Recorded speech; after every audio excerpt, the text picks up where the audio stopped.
کہ انسان یہ سوچ لے کہ میں محنت نہیں کر سکتا، میں کامیاب نہیں ہو سکتا، میرے اندر مقابلے کی طاقت نہیں ہے، سر سید احمد خان اس کاہلی کی نشاندہی کرتے ہیں، یعنی کہ انسان اپنی ول پاور کو چھوڑ دے۔ دوسرے پیراگراف کی طرف آئیں۔ ہاتھ پاؤں کی محنت اوقات بسر کرنے اور روٹی کما کر کھانے کے لیے نہایت ضروری ہے۔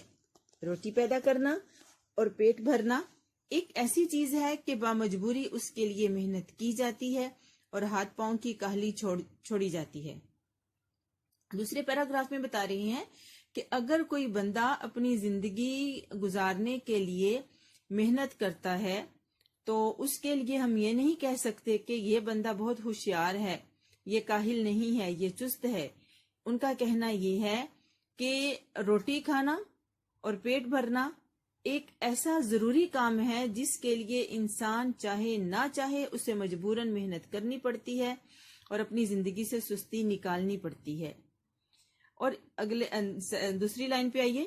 اور اسی لیے ہم دیکھتے ہیں کہ محنت مزدوری کرنے والے لوگ اور وہ جو کہ اپنی روزانہ محنت سے اپنی بسر اوقات کا سامان مہیا کرتے ہیں بہت کم کاہل ہوتے ہیں۔ کہتے ہیں کہ ہم اپنے روزمرہ معمولات میں دیکھتے ہیں کہ وہ لوگ جو نسبتاً محنت مزدوری کرتے ہیں، یعنی کہ روز کما کر کھانے والے، جن کے پاس کوئی لمبی چوڑی جائیدادیں نہیں ہوتی، جو محنت نسبتاً غریب طبقہ، کہ اگر وہ اپنی زندگی گزارنے کے لیے اپنی روزمرہ کی ضروریات کو پوری کرنے کے لیے محنت کرتے ہیں تو وہ کیا ہوتے ہیں؟ وہ بہت کم کاہل ہوتے ہیں، وہ سست نہیں رہ سکتے، کیونکہ انہیں یہ سمجھ ہے، وہ یہ جانتے ہیں کہ جب تک وہ محنت نہیں کریں گے، کما کر نہیں لائیں گے، وہ اپنی خوراک، اپنی ضروریات زندگی کو پورا نہیں کر سکتے۔ محنت کرنا اور سخت کاموں میں ہر روز لگے رہنا گویا ان کی طبیعت ثانی ہو جاتی ہے۔ کہتے ہیں کہ ان کی طبیعت ثانی دوسری طبیعت، پختہ عادت، کہتے ہیں کہ محنت کرنا اور محنت سخت مشقت کرنا ان کی عادت کا حصہ بن جاتا ہے، اس لیے وہ کبھی بھی آرام سے نہیں بیٹھتے، کبھی سست نہیں ہوتے اور وہ ہمیشہ زندگی میں سرگرم نظر آتے ہیں۔ مگر جن لوگوں کو ان باتوں کی حاجت نہیں ہوتی، وہ اپنی دلی قویا کو بیکار چھوڑ کر بڑے کاہل اور بالکل حیوان صفت ہو جاتے ہیں۔ یہیں پر موازنہ کرتے ہیں کہ وہ معاشرے کے متمول لوگ، کھاتے پیتے امراء، جنہیں اپنی روزانہ کی ضروریات پوری کرنے کے لیے مزدوری نہیں کرنی پڑتی، محنت نہیں کرنی پڑتی، ان کے پاس ایسا اتنا اثاثہ موجود ہوتا ہے کہ اگر وہ نہ بھی محنت مزدوری کریں، کوئی بھی کام نہ کریں تو ان کی زندگی بہت آسانی سے گزر سکتی ہے۔ ان کے بارے میں کہا گیا ہے کہ وہ کیا کرتے ہیں، وہ اندر سے مقابلہ کرنے کی، ترقی کرنے کی جو طاقت ہوتی ہے، جو سوچ ہوتی ہے، اس کو ختم کر دیتے ہیں اور بڑے کاہل یعنی کہ سست ہو جاتے ہیں، اور ان کی عادتیں بالکل حیوان جیسی، جانوروں جیسی ہو جاتی ہیں۔ یعنی جانوروں کا کیا کام ہے؟ دنیا میں آئے، کھایا پیا اور چلے گئے۔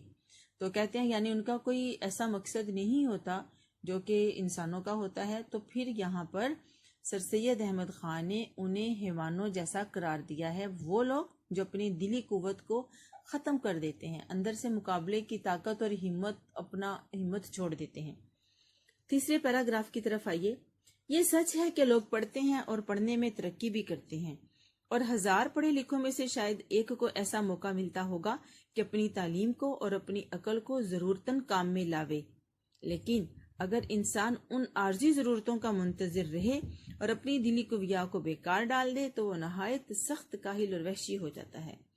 اب تیسرے پیراگراف میں بتاتے ہیں کہ ہمارے ہاں پڑھنے لکھنے کو روزگار کا، اچھی ملازمت کا، اچھے عہدے کا ذریعہ سمجھا جاتا ہے، اور کہتے ہیں کہ یہ سچ بھی ہے، ایسا ہوتا بھی ہے، لیکن وہ ان میں سے شاید وہ ایسے لوگ نمک میں آٹے کے برابر ہوتے ہیں کہ جنہیں اپنی تعلیم کو کام میں لانے کا موقع ملے، یعنی کہ اپنی تعلیم کو اپنی ضرورتوں کے لیے استعمال کریں۔ لیکن وہ کیا ہوتا ہے کہ اگر انسان اس سوچ کو، اس ہمت کو اپنے ذہن سے نکال دے اور صرف وہ عارضی ضرورتیں جو وقتی ضرورتیں ہوتی ہیں، کھانا پینا، کپڑا، رہائش اور اس قسم کی ضرورتوں کو صرف اپنا مقصد بنا لے تو کیا ہو گیا؟ اس نے اس کے دل کی جو قوت ہے، جو اندر والی جو قوت ہے، طاقت ہے، دلی طاقت جو ہے، اس نے اس کو بیکار ڈال دیا۔ وہ نہایت سست ہو گیا، آرام طلب ہو گیا، لاپرواہ ہو گیا، اور اس میں تہذیب ختم ہو گئی، وحشی ہو جاتا ہے، یعنی کہ اس کی تہذیب ختم ہو گئی۔ انسان بھی مثل اور حیوانوں کے ایک حیوان ہے، اور جب کہ اس کے دلی قویا کی تحریک سست ہو جاتی ہے اور کام میں نہیں لائی جاتی تو اپنی حیوانی خصلت میں پڑ جاتا ہے اور جسمانی باتوں میں مشغول ہو جاتا ہے اور انسانی صفت کو کھو کر پورا حیوان بن جاتا ہے۔ آگے بتا رہے ہیں کہ اگر ہم انسان کو دیکھیں، ویسے تو اس لیے تو انسان کو معاشرتی حیوان کہا گیا ہے، جو معاشرے میں مل جل کر رہتا ہے۔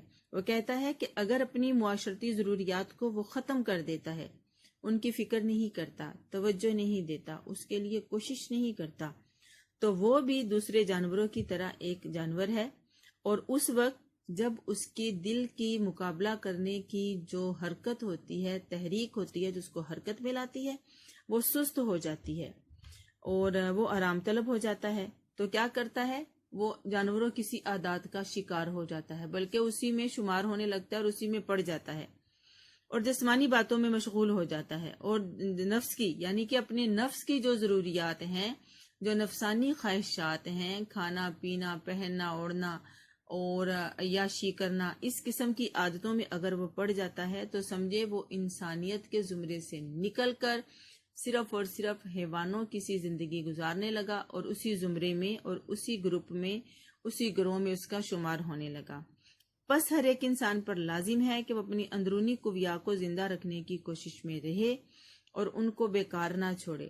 تو کہتے ہیں کہ ہر انسان کے لیے کہ یہ ضروری ہے کہ دنیا میں زندہ رہنے کے لیے کچھ ایسا کر کے دکھائے کہ اس کا نام امر ہو جائے، اور اس کو پانے کے لیے اسے چاہیے کہ اس کی جو اندرونی ہمت ہے اس کو ختم نہ ہونے دے اور اس کو بیکار نہ چھوڑے۔ اب آتے ہیں دوسرے پیراگراف کی طرف۔ دوسرا صفحہ نمبر 16، پیراگراف نمبر 1۔ ایک ایسے شخص کی حالت کو خیال کرو جس کی آمدنی اس کے اخراجات کو مناسب اور اس کو حاصل کرنے میں اس کو چندہ محنت و مشقت کرنی نہ پڑے۔ اب وہ مقابلے میں موازنے کے طور پر پہلے انہوں نے ہمیں ایک غریب آدمی کا بتایا کہ محنت کرنا اس کی مجبوری ہے، اس کے بغیر وہ روٹی کہاں سے کھائے گا، اور دوسرے پیراگراف میں بتایا کہ وہ لوگ جن کے پاس اتنا ساسا ہوتا ہے کہ انہیں اپنی روزمرہ کی کھانا پینا پہننے اوڑھنے کے لیے محنت نہیں کرنی پڑتی، تو وہ بھی حیوانی عادتوں کا شکار ہو جاتے ہیں، اندر سے اپنی ہمت کو مار دیتے ہیں، ختم کر دیتے ہیں، سست ہو جاتے ہیں، الکسی کا شکار ہو جاتے ہیں۔ اگلے صفحے میں پہلے پیراگراف میں بتا رہے ہیں، موازنہ کریں کہ ایک ایسے شخص کو سوچیں، کہتے ہیں فرض کریں ایک ایسا شخص ہے جس کے پاس اتنی آمدنی ہے، جس کا اتنا خرچہ ہے کہ اس کے اخراجات کے مطابق اس کی آمدنی اس کے لیے کافی ہے، اور اس کو مزید اس کو حاصل کرنے کے لیے کچھ زیادہ محنت نہیں کرنی پڑتی۔ جیسا کہ ہمارے ہندوستان میں ملکیوں اور لا خراج داروں کا حال تھا، وہ اپنی دلی قویا کو بھی بیکار ڈال دے تو کیا اس کا کیا حال ہوگا۔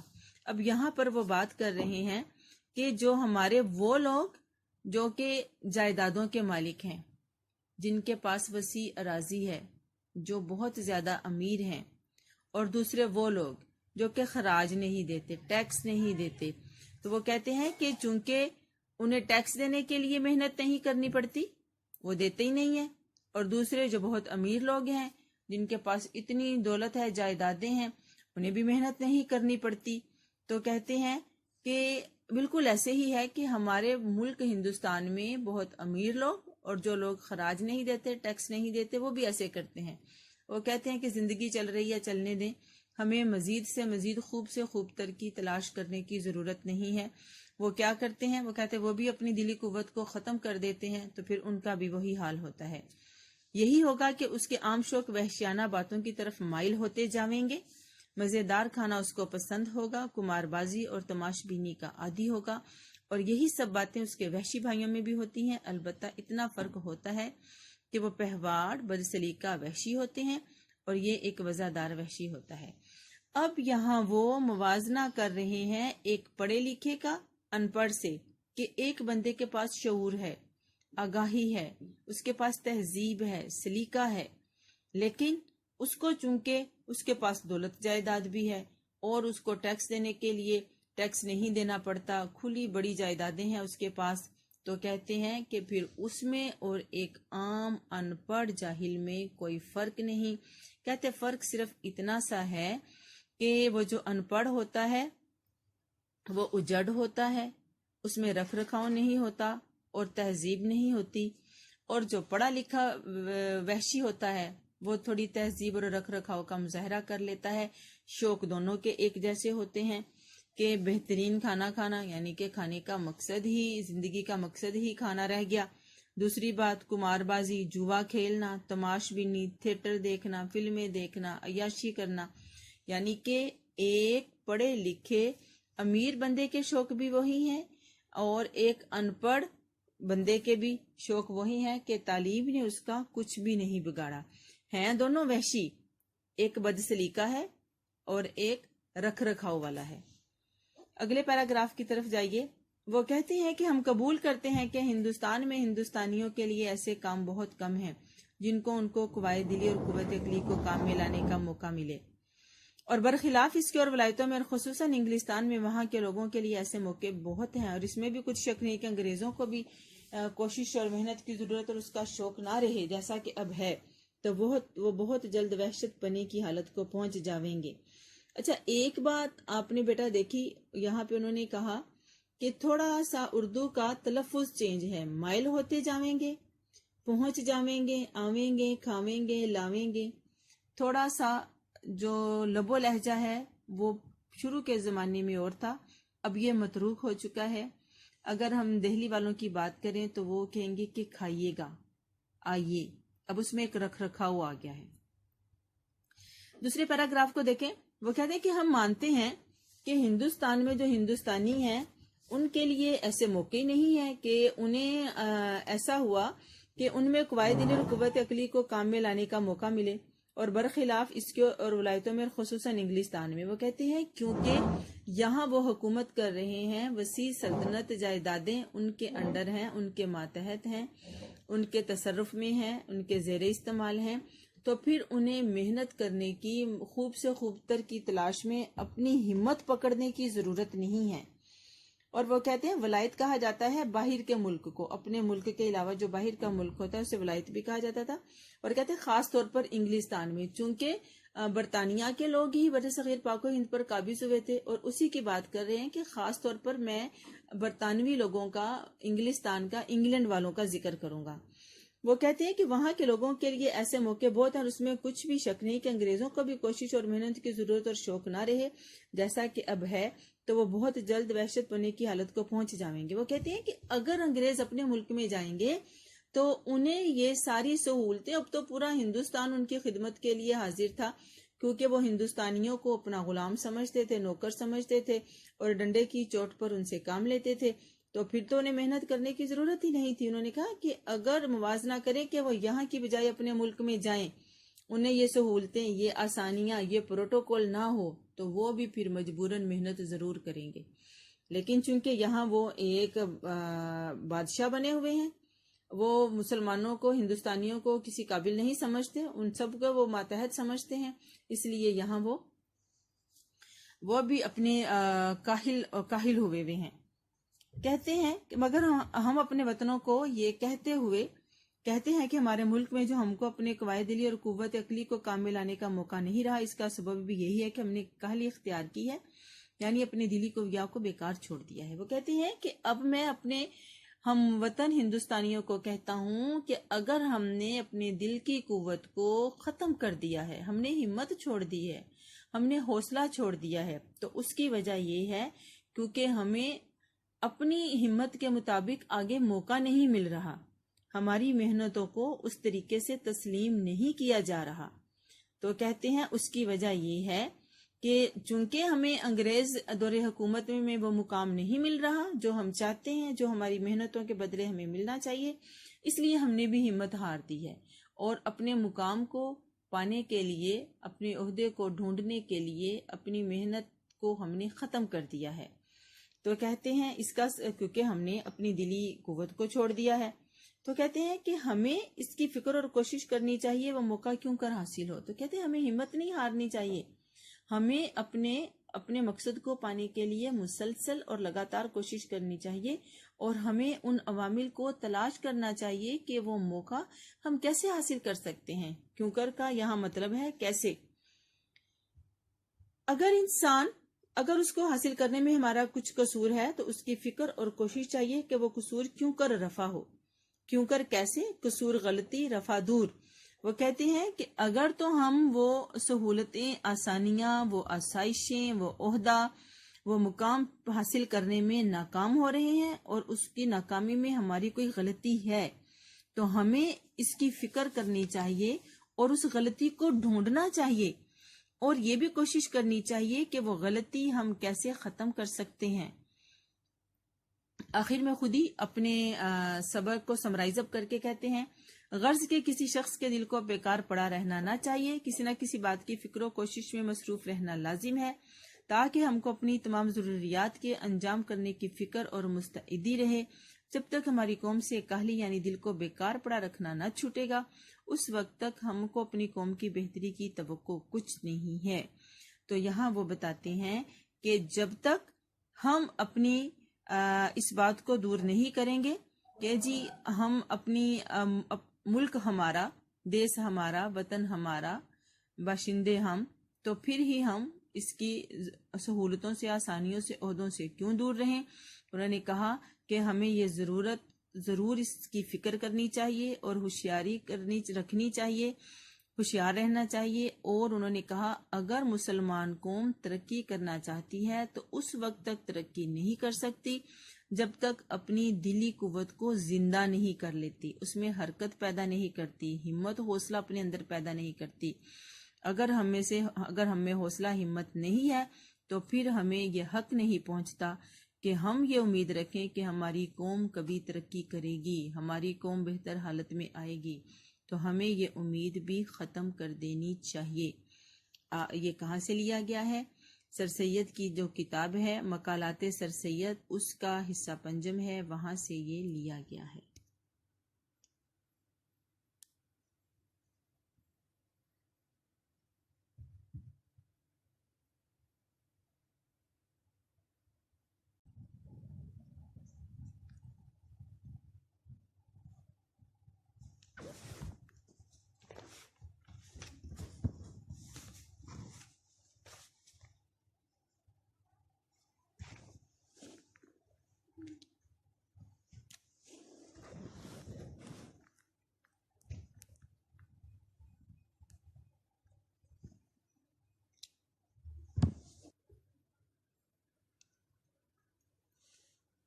آج ہم نے سبق نمبر 2 کاہلی مکمل کر لیا۔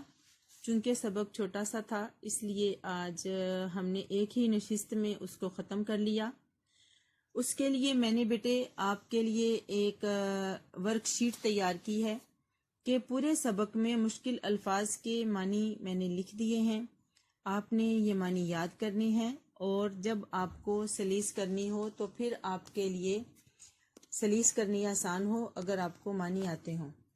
تو آج کا ہمارا لیکچر مکمل ہوا۔ آج کا آپ کا گھر کا کام یہ ہے کہ آپ نے لیکچر نمبر 12 میں آپ نے مشکل الفاظ کے معنی یاد کرنے ہیں، سلیس یاد کرنی ہے، اور توجہ سے لیکچر دیکھنا ہے۔ جس چیز کی سمجھ نہ آئے تو ڈسکشن سیشن میں آپ نے کوسچننگ بھی کرنی ہے۔ آج کا ہمارا لیکچر مکمل ہوا۔ السلام علیکم ورحمۃ اللہ وبرکاتہ۔